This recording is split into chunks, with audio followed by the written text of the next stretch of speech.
ఇది ఎక్స్ట్రా వచ్చిన విత్తనాన్ని మనం ఇలా ఒక కార్నర్లో పొలంలో నాటేసుకున్నాం అనుకో ప్యారలల్గా. సో మనకి ఎప్పుడైతే మార్టాలిటీ అంటే ఏదైనా పిలక చనిపోయింది అనుకోండి, వెంటనే దీన్ని తీసుకొని దాంట్లో రీప్లేస్ చేసుకోవచ్చు. ఆల్రెడీ జెర్మినేట్ అయిపోయి ఉంటుంది కాబట్టి మనము సుమారుగా అన్నీ ఆల్మోస్ట్ ఫస్ట్ కట్టింగ్కి 80% వరకు మనం క్రాప్ని తీసుకోవడానికి మంచి అవకాశం ఉంటుంది.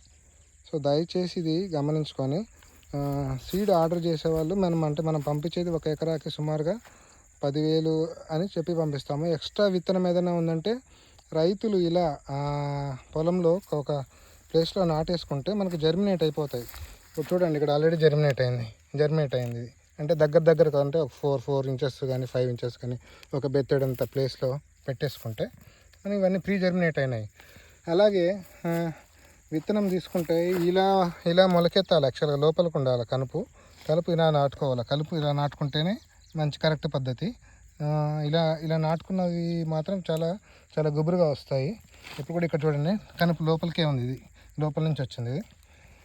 అట్లాగే పైకి వచ్చినది మాత్రం ఇది కొన్ని ఇట్లా పైకి ఉన్నది మాత్రం ఇది కరెక్ట్ కాదు. సో ఇట్లా నాటుకోకూడదు, ఎందుకంటే మనము ఫస్ట్ కటింగ్ చేసుకున్నప్పుడు ఇక్కడ దాకా కట్ అయిపోతుంది అనమాట. కాబట్టి ఇట్లా పైన 2 కన్నులు ఉన్నవి అడగడం అనేది మాత్రం 2 కన్నులని నాటుకోవడం అనేది మాత్రం కరెక్ట్ పద్ధతి కాదు. ఒక కనుపు ఉన్నది నాటుకోవడమే కరెక్ట్ పద్ధతి.